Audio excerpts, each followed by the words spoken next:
91 years ago in July, a film was released in the United States. It was a low budget film that was seeking to capitalize on the craze for horror movies that had come out following the 1931 release of the movie Dracula. The film was called White Zombie, and it's interesting for a number of different reasons, not the least of which being that it is generally considered to be the first feature length film to feature zombies, creating a subgenre that is still popular today. But the way that zombies are portrayed in White Zombie is somewhat different than the way that they are generally portrayed in popular culture today. And that says a lot about the interesting, complex, real history of the human relationship with The Walking Dead. In an era where there seem to be a lot of zombies shambling through popular culture, it is a history that deserves to be remembered. White Zombie was an independent film that is not produced through a major film studio, produced by Edward Halpern and directed by his brother Victor. The website Film Fredonia notes that Victor Halpern's White Zombie holds status as one of the true oddities of classical Hollywood horror cinema, when the enormous popularity of Bela Lugosi's star-making vehicle Dracula in 1931 unleashed a craze for horror films. The brothers mounted what was then a relative rarity, an independently produced film, making canny use of Universal Studios' infrastructure and staff, and managing to land Lugosi for 1 week's work for a few $100s. The Halperns rented space at the Universal Studios lot, and many of the sets they rented had been used in other famous films such as 1923's The Hunchback of Notre Dame and 1931's Frankenstein. To show the stark contrast with today's big-budget productions, the entire film was filmed in just 11 days on a budget of just $50,000. Heralded as one of the weirdest pictures of the year, the film was not generally liked by critics. Critic Edward Cushing wrote scathingly in the Brooklyn Daily Eagle, "Unfortunately, the production is a bad one, and the acting worse." And William Bonell of the New York World Telegram groused that the plot is really ridiculous, but not so startlingly so, as the acting. Irene Thryer of the New York Post was hardly more charitable, writing, "For its type, it's fair enough." But despite generally bad reviews, the film, distributed by United Artists, found moderate success and even used the bad reviews in some of its marketing to theaters, writing, "Don't worry about a turned-up nose. You never can tell what you'll find under one." Cinematique, a film history website of the University of Wisconsin, notes that while it wasn't a box office hit on the order of Dracula and Frankenstein from the year prior, it handily made back to Halpern's $50,000 investment and then some. And perhaps as important to the modern audience, they continue, and its influence stretches on for decades. And yes, it was the inspiration for the name of the rock band White Zombie, as well as its frontman Rob Zombie, who was a fan of the film. In fact, the website of Waxwork Records notes, credited with creating the archetype and model of a zombie, White Zombie is considered the first movie with a zombie in it. Overall, White Zombie has presented many ideas about zombies that can still be seen in horror movies today, continuing to live on throughout history as a staple of the horror genre. But as the film that is said to have spawned the zombie movie genre, it has some aspects that are fairly rare for the genre. Cinematique writes, "There are none of the cannibalistic rotting ghouls from Night of the Living Dead and its countless imitators to be found here." Rather, the website Nightmarish Conjurings, which bills itself as covering the weird, the terrifying, and everything in between, notes that White Zombie's Walking Dead are less of the shambling, flesh-eating than they are of the voodoo and mind-controlled variety. That is, they are derived from an actual historical tradition. National Public Radio explained in 2013, while there's a long history and fascination with animated corpses in American literature and cinema, zombies aren't originally a product of the American imagination. The undead corpses actually trace their roots to Haiti and Haitian Creole traditions that have their roots in African religious customs. So where exactly did the idea of zombies originate? Certainly the idea of animated corpses goes back to ancient times. The website of the History Channel notes that the ancient Greeks may have been the first civilization terrorized by a fear of the undead. Archaeologists have unearthed many ancient graves which contain skeletons pinned down by rocks and other heavy objects, assumedly to prevent the dead bodies from reanimating.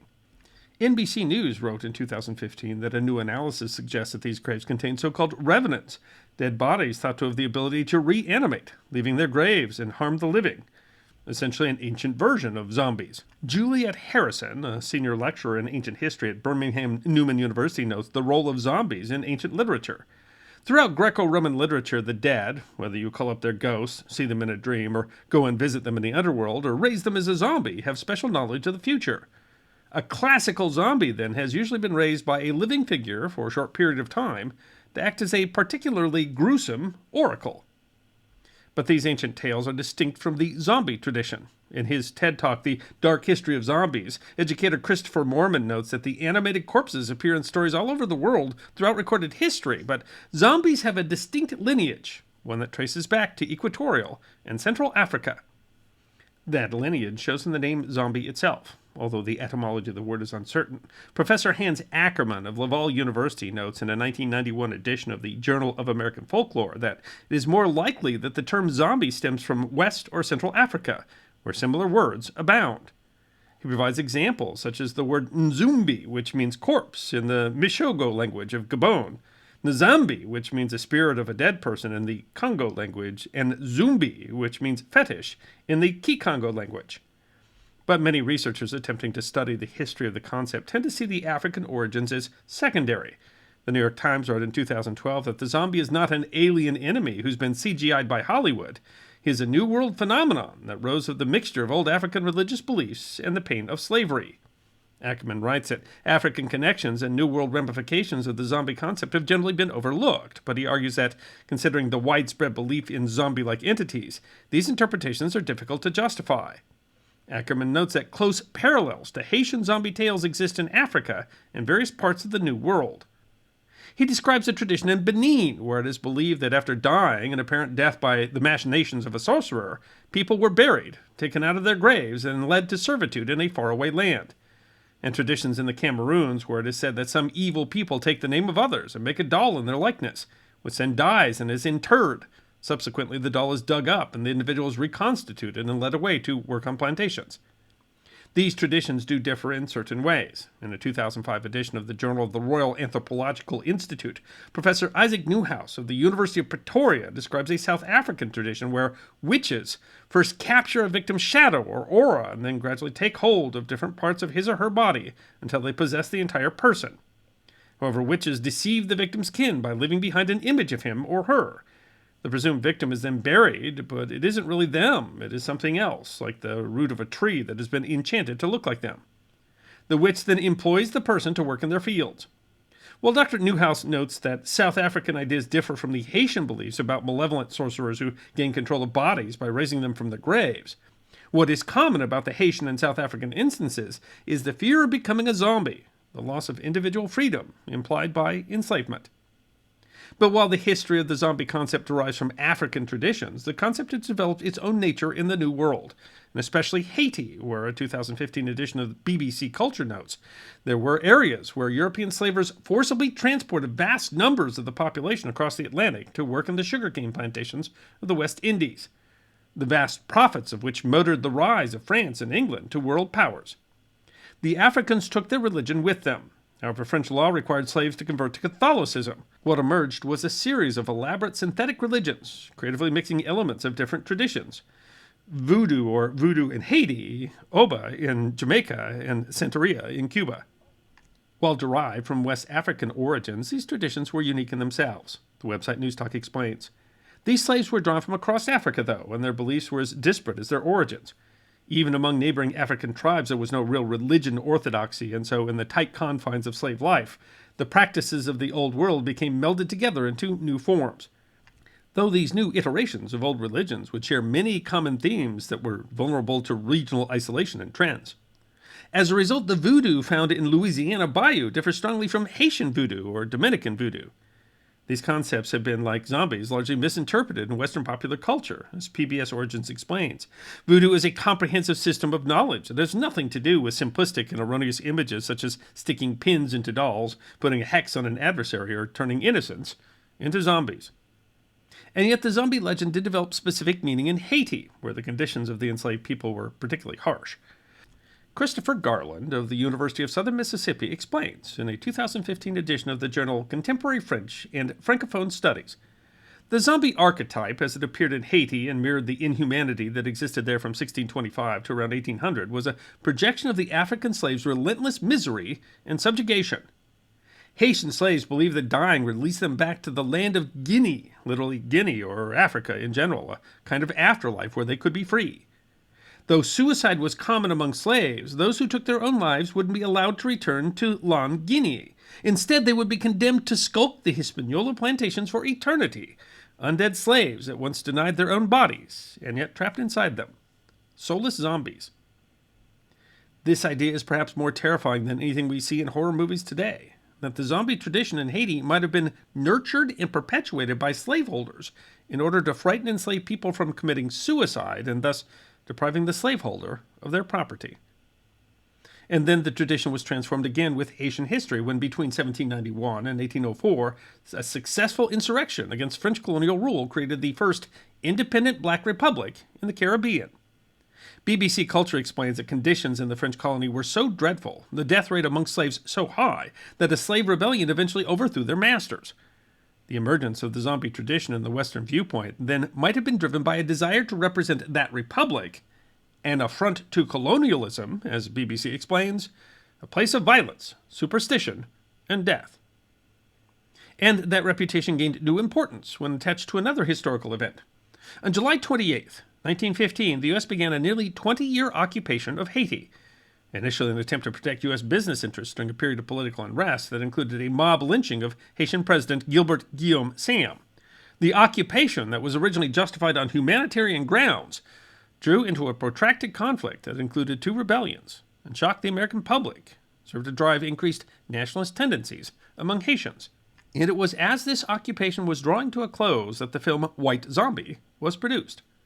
The film was inspired by a book by an adventurer named William Seabrook called The Magic Island and published in 1929, in which the author describes his experiences immersing himself in voodoo religion in Haiti.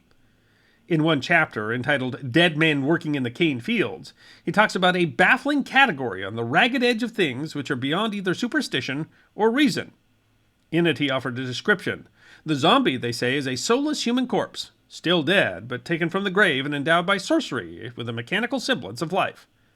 Seabrook even goes so far as to meet some of these zombies, but when he tells a Haitian friend that Americans wouldn't accept the supernatural explanation, the friend responds, "If you spent many years in Haiti, you would have a very hard time to fit that American reasoning into some of the things that you encountered here." The book became quite popular in the United States and spurred an interest in Haiti and voodoo that the Halperin brothers were apparently trying to leverage in the production of their movie. But the history of zombies seems always to have been tied to current fears, and White Zombie was no exception.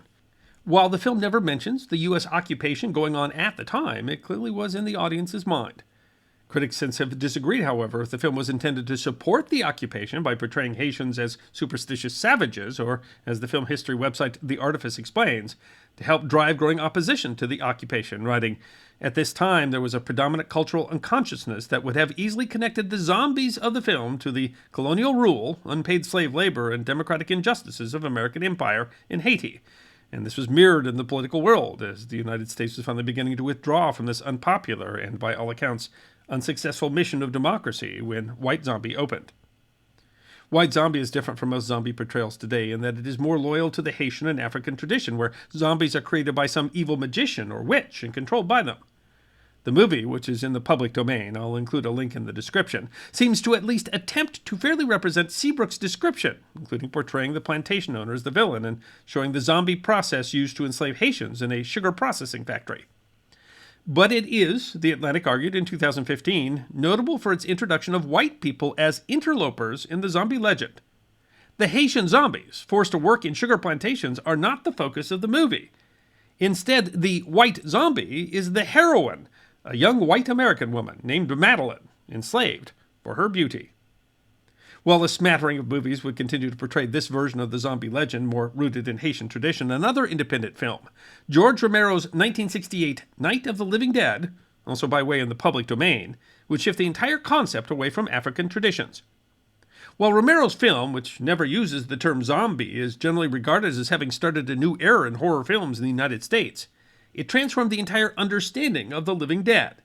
The Atlantic notes, "It would take another few decades or so, but eventually the memory of Haiti's colonialist history and the suffering it wrought, millions of Africans worked into the grave, would be excised from the zombie myth for good." This can all sound like criticism. We evil Westerners have stolen the zombie traditions from African and West Indies religions. But the fact is that zombie traditions have always modified themselves based around current social fears.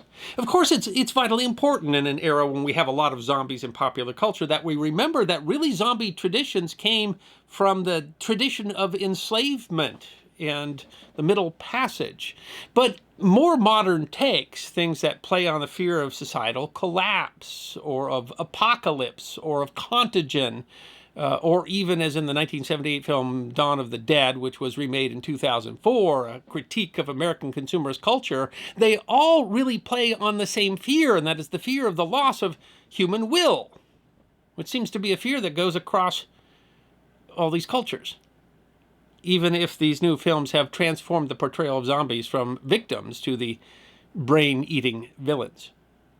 But there is something particularly ironic in that, because if at some point we were trying to portray these African and West Indies religions as primitive because they believed in zombies, and most modern anthropologists will tell you that modern practitioners of voodoo don't really believe in zombies and that it's a much more complex religion than it has been portrayed in popular culture. It is interesting that of all of that, that what embedded itself in our culture was that same primitive tradition, that we now have so many movies and television shows and books and graphic novels, and golly, having just done the research, a surprising amount of academic papers all talking about zombies. As BBC Culture notes, America went in to modernize what we thought was a backwards country, and we ended up carrying home this primitive superstition.